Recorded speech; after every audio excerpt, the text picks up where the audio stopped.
What is up everyone, SoftColors here, and today I'll be talking about the voice actors who participated in the visual novel Aquadine. I just want to say it was a pleasure to work with each and every one of them, and the project couldn't have been done without them. Aquadine is already available on Steam and itch, so feel free to check it out. With that out of the way, let's get started. So I'm going to begin by talking about the major heroines. First we have AmaLee, who voiced Elizabeth.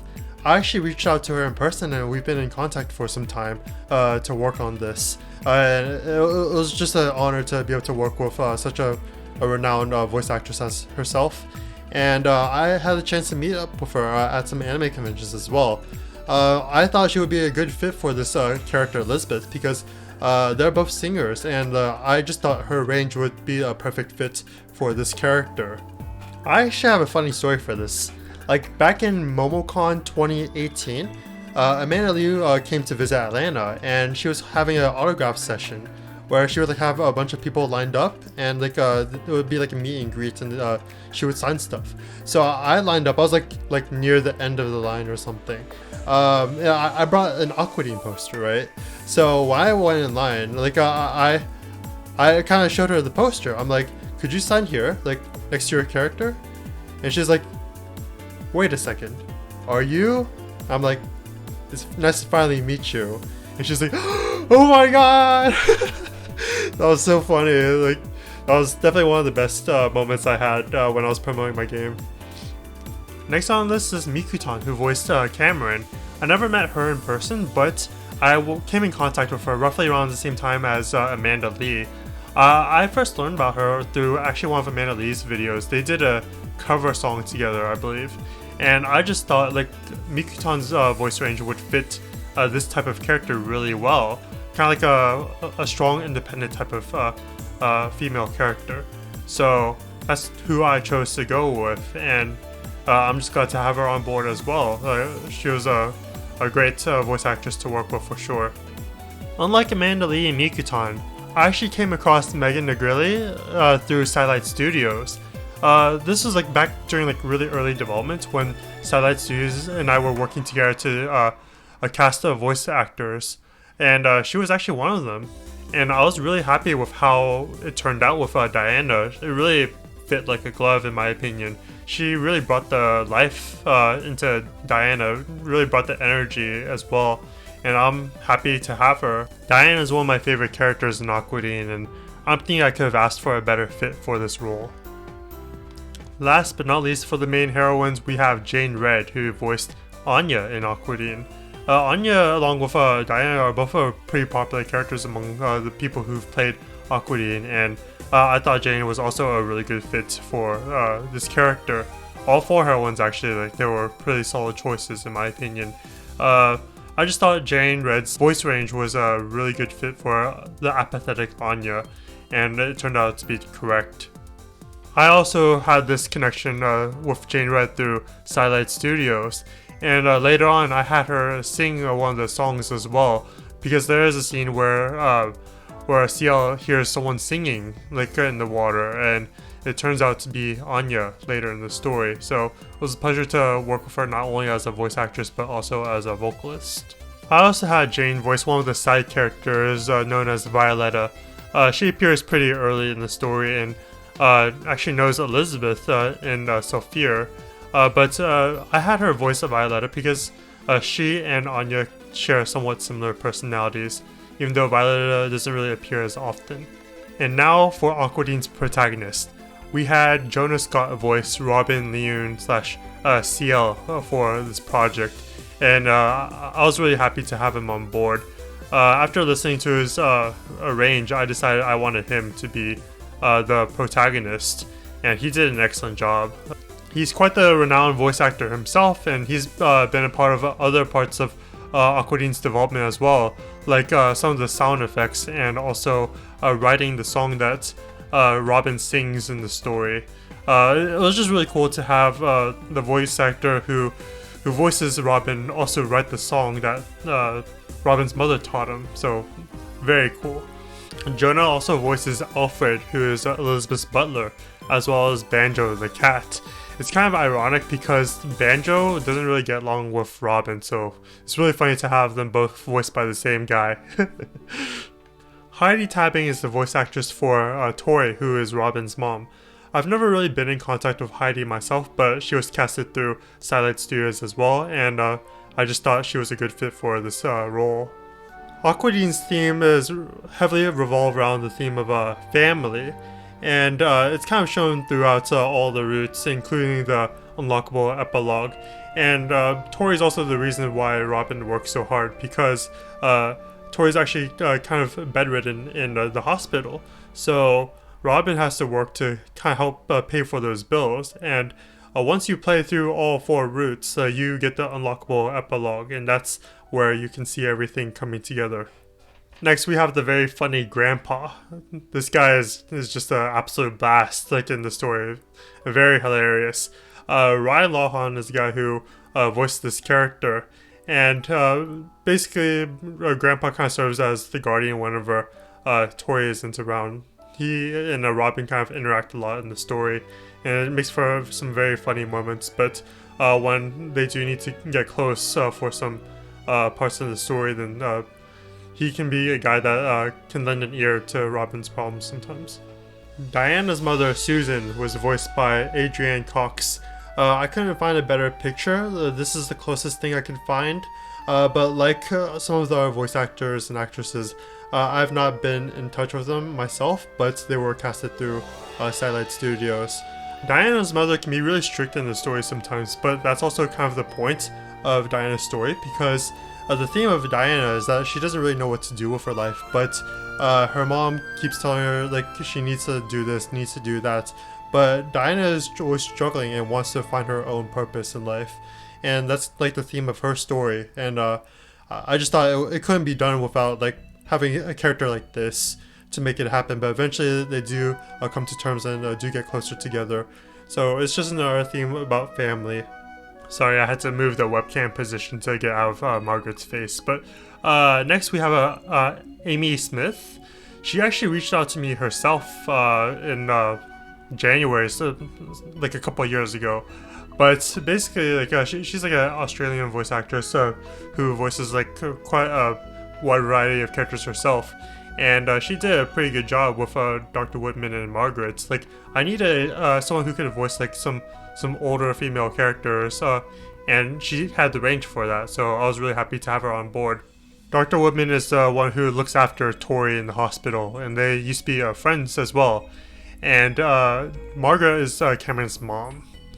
But Dr. Woodman shows a lot of interest in the merfolk mythology, which is pretty important throughout the story, and she's more relevant in Anya's route, while Margaret is a little more relevant in Cameron's route. James Brown Jr. voiced Mr. Bello and Mr. Norton. He's also another voice actor who was casted through CIEL Studios. I haven't been in too much contact with him myself, but Mr. Bello is the father of Violetta.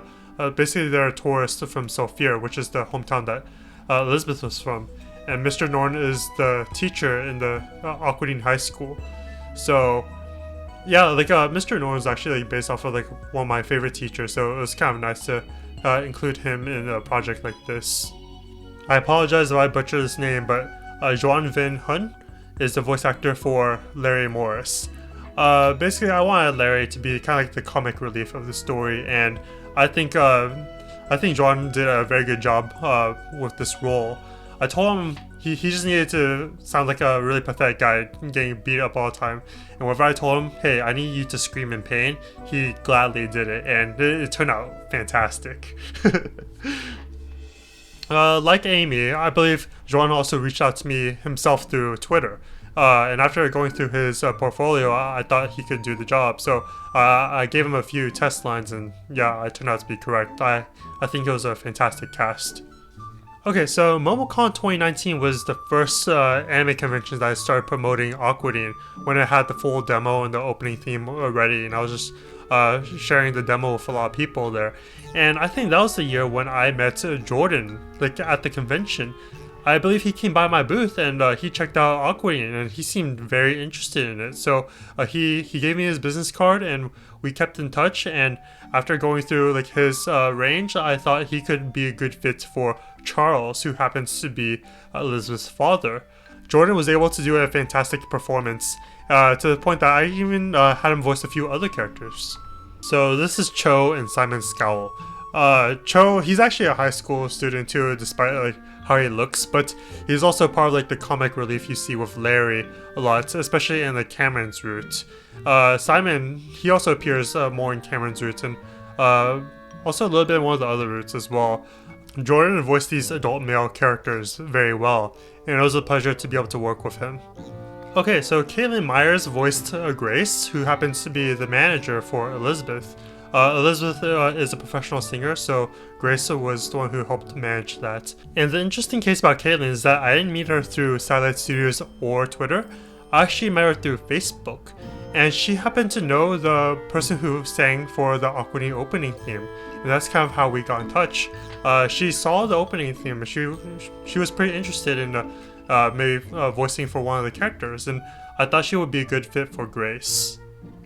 Okay, so Patrick Mealey is another voice actor I met through Twitter, and he voiced Jonathan Bello, who's the brother of Violetta and the son of Mr. Bello, basically all tourists from Sophia. And Patrick, he was pretty cool. I've been in contact with him for some time now, and he was the one who suggested that we have a page for Aquadine on IMBD, and he helped organize that, so it was really nice to have him on board, and he has a very good range.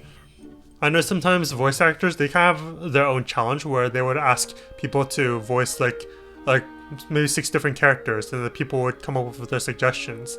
And I had the suggestion, hey, why don't you voice Lelouch from Code Geass? And he was like, okay. So he voices Lelouch, like kind of does his own impression of it.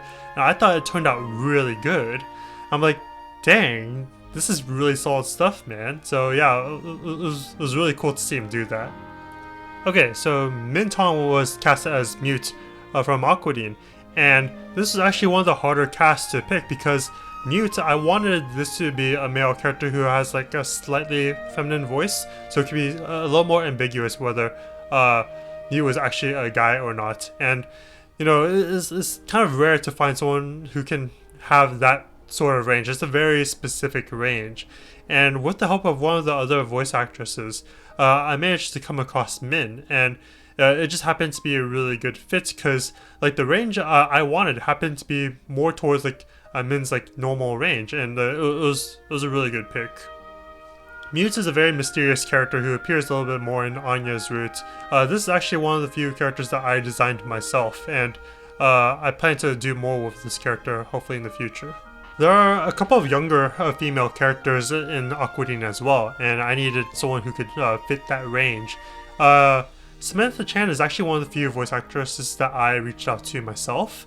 I kind of heard about her through some other projects, and I also saw her demo reel. So I decided to reach out to her, and she agreed to voice in Aquadine, and she did a very good job with a couple of characters actually. Like May is Cameron's younger sister, and I had like a few like kid versions of some of the main characters in case like there were some flashback parts of the story. She also voiced the twins Kiki and Mimi. They're not as important in the story. They're definitely side characters for sure, but they also do appear a little bit more in Cameron's route. And finally we have Emma Breezy, who voiced the kid versions of Robin and Cameron. Honestly, I was very happy to have her on board, also because like she seems to be a big fan of the types of visual novels that I'm into as well, kind of like the ones that inspire Aquadine, like a lot of the key visual novels. And just to have someone who's like, you know, who shares the same views as I do when it comes to stories like that, it makes things pretty easy. It's just really fun to work with people who are like that. And she was also the one who kind of helped me find other voice actors. Like after I was done working with Satellite Studios, I still needed more voice actors for like, the other characters. So she really helped me out to like find connections, like especially with like Minh and some other ones. I believe Patrick as well. It was really nice to work with her. And that's it. That's kind of like a brief overview of how I met and worked with each of these voice actors and what my thought process was when I was casting them. But yeah, if you'd like to learn more about any of these voice actors or characters, feel free to let me know in the comments, and I'd be glad to expand more on any of them actually. I'm very grateful that I was able to work with all these talented people, as well as all the artists, composers, and and everyone. It's just truly an honor to, you know, work with so many people and just to see Aquadine come to life. And I just wanted to give the voice actors a chance to get a little bit more recognition in a video like this. Thank you again for watching. If you'd like to support me, feel free to like, subscribe, and check out my visual novel Aquadine. It is available on Steam and itch. Thank you, and I'll see you guys next time.